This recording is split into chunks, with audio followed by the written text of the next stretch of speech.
Hey guys, this is my worst landing ever. I wanted to share with you a debrief from a trip to Austria where I landed at Selamsee airfield, and I wanted to take you through it. So at this time you can see my experience pretty current on flying, with a lot of flying in the last 28 days and actually a fair amount of landings. But again, this is the first time I was flying in Austria. Here you can see the VFR approach to Selamsee. We are approaching from Point Echo to the right of the chart on the east side of the chart, going up north to the lake VFR reporting point, and then further on to the west. Do a reversal into the airport. So that was the plan. It didn't really turn out that way, but you can see how things evolved. I've added the data from the instruments in the aircraft, the EFIS data on top of this, and here you can see in the middle of the screen to the left you have your indicated airspeed, my altitude, also the DA is the density altitude at the time of the day, and below the airspeed tape you can also see true airspeed and my ground speed and the wind direction and velocity. Below you have the engine parameters, including a glide slope indicator as well. And at the time you can see I have around 51 liters of fuel left. So in front of us we can see the Selamsee right now, and you can also see that there is some traffic around me, and to my left I have number 2 for landing. He's in front of me. At this point in time we've just been told that the airport will be closed within the next 10 minutes for, at that time, some unknown reasons. We later found out that there had been a crash in an aircraft in the vicinity of Selamsee, which was why they closed the airport. So I actually felt the pressure to make sure that the landing was successful. On the other hand, I also needed to approach the airport a little bit slower than I normally do for the RV7 because I had an aircraft in front of me. Here you can see to the left that the Selamsee airfield is coming into sight in the left-hand side of the picture.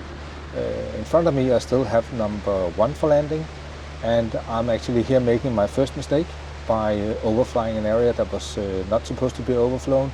On the other hand, I'm also pretty happy that I did that, because what you would see in a moment is that there were several paragliders using the upslope of the mountain to my right for doing a lot of paragliding there, which also is a new experience to me. Since normally in Denmark, where I fly, we rarely see those paragliders also, and we rarely see them so close to us.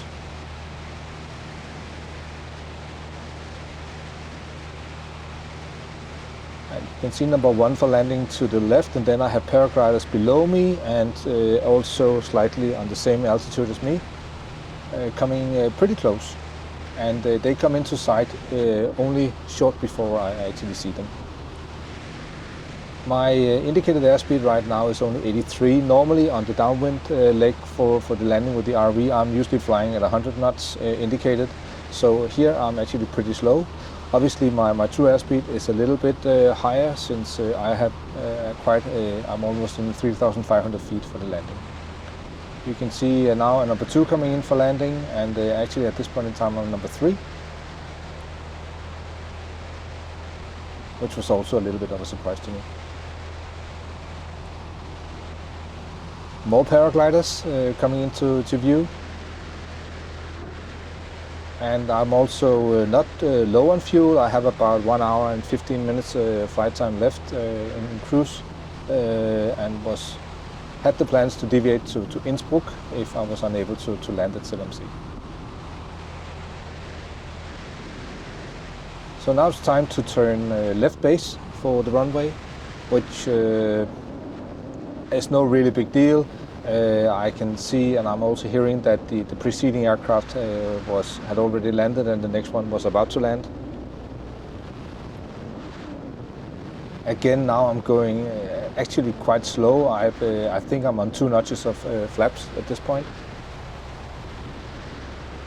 And normally on the base leg, I would normally aim for 80, 85 for flap extension, which is below 89 knots indicated.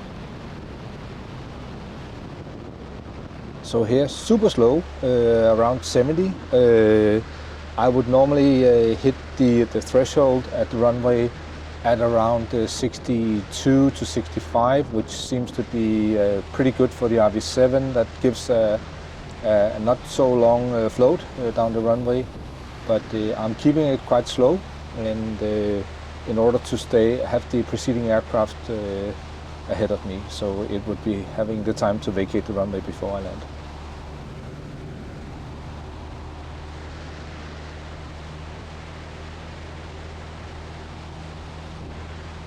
You can also see, if you look into the wind direction below the airspeed tape, that the wind is shifting quite significantly. Right now it looks like I have a slight wind from the left, something like a quartering left crosswind, which now is shifting slowly to a right crosswind, and then gradually it's moving again over to a left crosswind.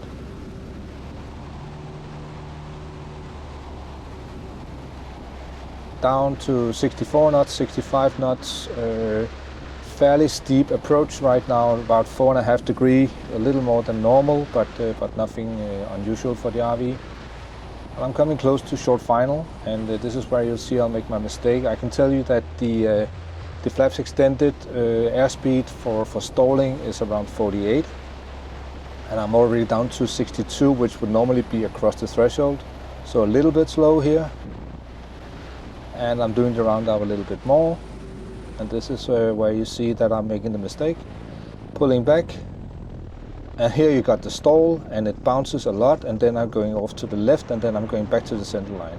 From outside you will also see the video how it looked like from spectators at the restaurant.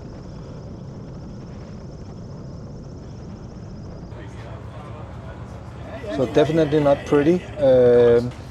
Managed anyway, but I can, in retrospective, look at myself and say, okay, I made a couple of mistakes here. I was under pressure for landing before the airport closed, but also a lot of unusual traffic in a quite unusual place for me to be. So I hope you enjoyed it. Like and subscribe if you want this. Thank you.